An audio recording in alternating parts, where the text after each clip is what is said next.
ಹಿರೇಕೆರೂರು ತಾಲೂಕು ಆದಾಯ ಕರ್ನಾಟಕ. ನಾವು ದೇಶೀಯ 42 ತಳಿ ಹತ್ತಿಗಳನ್ನು ಯಾಕೆ ಬೆಳಿಬೇಕು ಅಂತಂದ್ರೆ ಬಿಟಿ ಕಾಟನ್ ಬೆಳೀತಾ ಬೆಳೀತಾ ಭೂಮಿ ಆಗ್ತೈತಿ. ಬಿಟಿ ಕಾಟನ್ ಹಾಕಿದ್ರೆ ಅದಕ್ಕೆ ರಾಸಾಯನಿಕ ಬೆಳೆಯಲ್ಲ. ರಾಸಾಯನಿಕ ಔಷಧಿನೂ ಬೇಕು, ರಾಸಾಯನಿಕ ಗೊಬ್ಬರನೂ ಬೇಕು. ಅದೇ ನಮ್ಮ ದೇಶಿ ಹತ್ತಿ ತಳಿಗಳಾದ್ರೆ ರಾಸಾಯನಿಕ ಗೊಬ್ಬರನೂ ಬೇಡ, ರಾಸಾಯನಿಕ ಕೀಟನಾಶಕನೂ ಬೇಡ. ನಮ್ಮ ಜೀವ ವೈದ್ಯಮಯ ಸಸ್ಯ ಕೀಟನಾಶಕಗಳನ್ನು ಬಳಸಿ ನಾವು ಕೀಟಗಳನ್ನು ಹತೋಟಿ ತರ್ಬೋದು. ರಾಸಾಯನಿಕ ಗೊಬ್ಬರ ಇಲ್ಲದೇ ಸಾವಯವ ಗೊಬ್ಬರ ಬಳಸಿ ದೇಶಿ ಹಸುವಿನ ಗೊಬ್ಬರವನ್ನು ಬಳಸಿ ನಾವು ಜೀವಾಮೃತ ಬೀಜಾಮೃತದಿಂದ ಎಕರೆಗೆ 12 ಕ್ವಿಂಟಲ್ವರೆಗೆ ದೇಶಿ ಕಾಟನ್ ದೇಶಿ ಹತ್ತಿಗಳನ್ನು ಬೆಳಿಬೋದು. ಆಮೇಲೆ ದೇಶಿ ಕಾಟನ್ ಬೆಳೆ ಭೂಮಿಯಲ್ಲಿ ಆದರೆ ನಮ್ಮ ಈ ನವಣಿ ರಾಗಿ ಅಂತ ಪ್ಲಾಸ್ಟಿಕ್ ಮಿಲ್ಲೆಟ್ ಜೋಳ ಎಲ್ಲ ಬೆಳಿತವು. ನಮ್ಮ ಹವಿಜಗಳು ಬಿಟಿ ಹತ್ತಿ ಹಾಕೋದ್ರಲ್ಲಿ ಸತ್ತು ಹೋಗ್ತತಿ. ನೀವು ಮಾನ್ಯವರು ಸಣ್ಣ ಬಿಟ್ಟಿರ. ಆ ಕಾರಣಕ್ಕೆ ನಾವು ಸ್ವಾಭಿಮಾನ್ಯ ರೈತರಾಗಿದ್ದೇ ನಿಜವಾಗಿದ್ರೆ ದೇಶಿ ಹಸುವನ್ನು ಕಟ್ಟಿಕೊಂಡು ದೇಶೀಯ ತಳಿಗಳನ್ನು ಅಭಿವೃದ್ಧಿಪಡಿಸಿ ದೇಶೀಯ ಬೀಜಗಳನ್ನು ಬೆಳೀತಾ ಹೋದ್ರೆ ನಮ್ಮ ದೇಶ ಉದ್ಧಾರ ಆಗ್ತತಿ. ನಾವು ಸಾಲಿನಲ್ಲಿ ನಿಂತು ಕ್ಯೂ ನಿಂತು ಕುಂದಾಕ್ಷಣ ತಪ್ತತಿ. ಯಾಕಂದ್ರೆ ಒಬ್ಬರಿಗೂ ಸಾಲು ನಮ್ಮ ದೇಶೀಯ ಆಮೇಲೆ ಜಾಸ್ತಿ ಬೆಳೆಯೋದು ಕೋಳಿಗೆ ಹಂದಿಗೆ ಹಾಕುವಂಥ ಮೆಕ್ಕೆಜೋಳ ಬೆಳೆಯೋದು ಇವೆಲ್ಲ ಬಿಟ್ಟರೆ ನಮ್ಮ ಆರೋಗ್ಯನೂ ಸುಧಾರಿಸ್ತತಿ.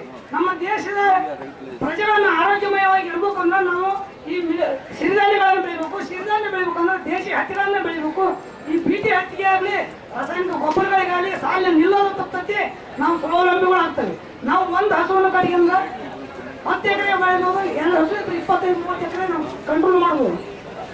ಇದೇ ರೀತಿ ಅನೇಕ ತಳಿಗಳು ನಮ್ಮಲ್ಲಿ ಇವೆ. ಅವುಗಳನ್ನು ನಾವು ಪತ್ತೆ ಹಚ್ಚಿ ಬೆಳಿತೀವಿ. ನಾನು 120 ತಳಿಯ ದೇಶಿ ತಳಿಗಳನ್ನು ರಾಗಿ ಮತ್ತು ತರಕಾರಿಗಳನ್ನು ಅನೇಕ ತಳಿಗಳನ್ನು ಬೆಳೀತಾ ಇದ್ದೀನಿ. ಭತ್ತಗಳು 5 ತಳಿಗಳು ವನಭೂಮಿಯಲ್ಲಿ ಬೆಳೆಯೋದು. ಇಂಥ ಅನೇಕ ತಳಿಗಳನ್ನ ಬೆಳೆಯೋದ್ರಿಂದ ನಮ್ಮಂತೆ ಎಲ್ಲರೂ ಕೈ ಜೋಡಿಸಿ ನೀವು ರೈತರು ಆ ಕಂಪನಿಗಳಿಗೆ ಮೋಸ ಹೋಗಿ ಕಂಪನಿಗಳನ್ನು ಬೆನ್ನತ್ತದಂತೆ ನಿಮ್ಮ ಸ್ವಾವಲಂಬಿ ಬೀಜಗಳನ್ನು ನಿಮ್ಮ ಮನೆಯಲ್ಲೇ ನೀವು ಬೆಳಿತೀರಿ, ಬೆಳೆಸ್ಕೊತೀರಿ, ಬೆಳೆಯುವಂತ ರೈತರಿಗೆ ಸಕಾಲ ಕೊಡ್ತೀರಿ ಅಂತ ಹೇಳಿ ನನಗೆ 2 ನಿಮಿಷ ಅವಕಾಶ ಕೊಟ್ಟದಕ್ಕೆ ಅಲ್ಪವಾಗಿ ಮಾತಾಡಿ. ಇನ್ನೊಂದು ಟೈಮ್ ಭಾಳ ಬೇಕಾಯ್ತು ಮಾತಾಡಕ್ಕೆ. ಮುಂದಿನ ಕಾರ್ಯಕ್ರಮಕ್ಕೆ ಹೋಗ್ಕೊಂತ 2 ನಿಮಿಷ ಮಾತಾಡಂತ ಹೇಳಿಕ ನಾನು ಹೇಳ್ತೀನಿ. ನಮ್ಮ ಇಂಗ್ಲೀಷ್ನಲ್ಲಿ ನಿಮಗೆಲ್ಲ he is Mr. Nagappa Nimbegundi from Haveri. Haveri in central Karnataka. Yeah, first station.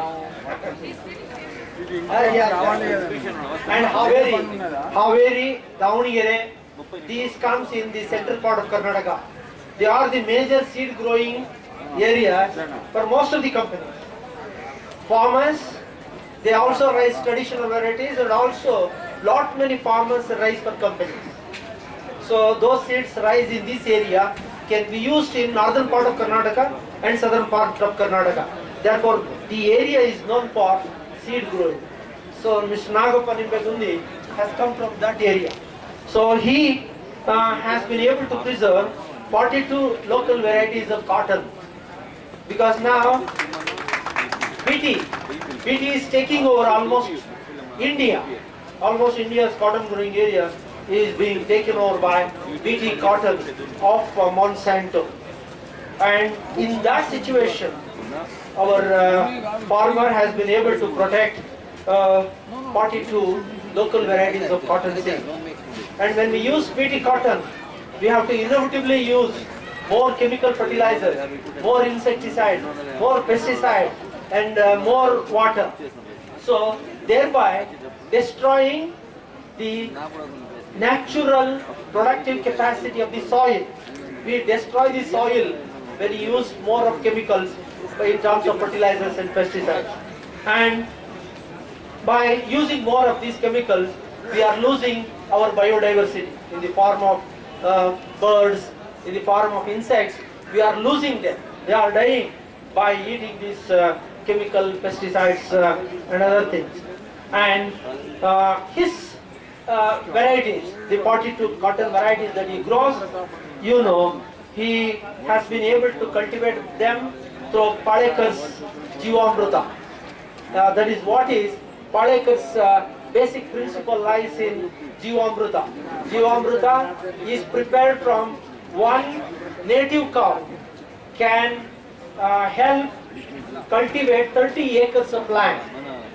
Around 10.2 hectares of land can be cultivated by one native cow, not the hybrid cow. Hybrid cows' dung and urine has got chemical content.